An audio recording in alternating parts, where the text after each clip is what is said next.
Do you understand? Do you understand? Do you understand that there's going to be Nintendo Switch 2 Joy-Con drift just like the original Nintendo Switch?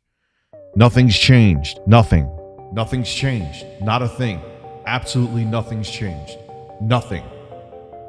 Nothing at all. Nothing has and nothing. Absolutely nothing has changed. Not an iota of change has come. Just look at it as I stretch it. Hello, everybody. Do you remember Joy-Con drift from the original Nintendo Switch with the Joy-Cons as Joy-Con drift? You probably got what it was about. Anyway, Joy-Con drift sucked. And what happened was when your analog sticks wore out, essentially your character would continue to move. That's why it's called drift. Your character would drift because your analog stick was now defective. It was a big problem with the Nintendo Switch Joy-Cons to the point that there was numerous class action lawsuits, which Nintendo hid behind their EULA and said, hey, you sign this, we say that maybe arbitration is the best you'll get. That's it.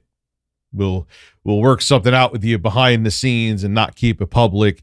Nintendo finally actually addressed this, saying, look, we know there's a problem. Nintendo president came out and said, look, we know there's a problem. You could send your Joy-Cons in to get fixed. But the fundamental problem with the Joy-Cons and their analog sticks was never fixed. It continued to be a problem until, well, now we're on to the Switch 2. 40% of people who owned a Nintendo Switch dealt with Joy-Con drift. Think about that. That's like Xbox 360 Red Ring of Death numbers almost. It was really bad and still is really bad. Well, guess what? Your Nintendo Switch 2 Joy-Cons are going to have the same issue. iFixit actually did a teardown of the Joy-Cons for the Switch 2, and this is what they found. Enjoy. Nintendo confirmed back in April that they wouldn't be using Hall effect sensors in these sticks, which makes sense because the new magnetic attachment mechanism would interfere. But that wouldn't stop them from going with TMR, which is less susceptible to magnetic interference.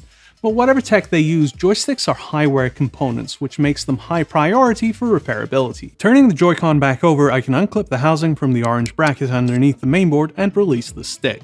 Opening up the housing and, drumroll please, nope, no TMR, just the same problem we've had since 2017. Joysticks using the same drift-prone potentiometer tech as always, as far as we can tell at least. Maybe there's a more durable material in the tracks or something else we can't see, but we haven't yet met a potentiometer-based stick that's drift-resistant. Now you may say to me, well, Rich, you always say that it's a good thing that the Joy-Cons are detachable from the Switch 2, so if your Joy-Cons start having drift, yeah, it sucks and it's expensive to get new Joy-Cons, but at least you don't have to get a whole new system or take your system apart like you would with an ROG Ally or a Steam Deck. And yes, you're right, I have said that, but here is the thing that makes it hit a little different with the Switch 2.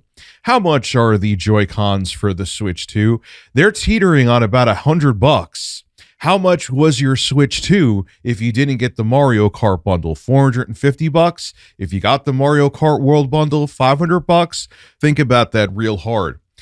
The Joy-Cons for the Switch 2, let's say you got the Mario Kart World bundle, are a fifth of the price of the console you just purchased, or almost a quarter of the price if you got it without Mario Kart World. So Nintendo is making you spend close to $100 on the Joy-Cons, and they're absolutely going to break.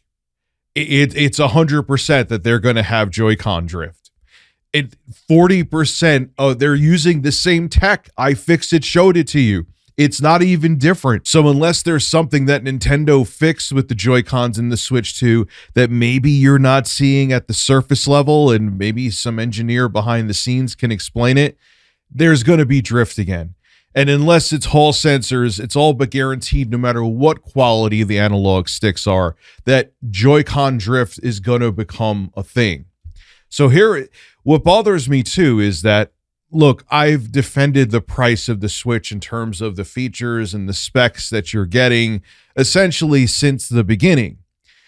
But you're going to have the controls, which I understand they're detachable and replaceable, and unlike your competitors, which the Steam Deck and ROG Ally and consoles like that are competitors to the Switch 2. But your pricing of the Switch 2, Nintendo, is in the same ballpark, yet you're still offering crappy analog sticks. And if people want to replace the Joy-Cons, they got to spend $100 to do so. It's not a good look, Nintendo. And to not improve the quality of the Joy-Cons after the huge backlash you got with the original Switch and the class action lawsuits that were filed against Nintendo numerous times, even though they were thrown out in court because of Nintendo's EULA, it just isn't a good look, and it's very anti-consumer to not fix this issue. And you know, with the genius engineers that are at Nintendo, they could have. This is Rich of Tomorrow signing out. Buckle up when you need new Joy-Cons because it's going to be expensive for your Switch 2. Have a good one. Hey, if you watched the whole video, what the hell are you doing? You're not subbed yet? Click that sub button. I live stream here all the time. We have a good time. Make sure to become a subscriber. It's free. Click the button now and hit that bell too. Be a man.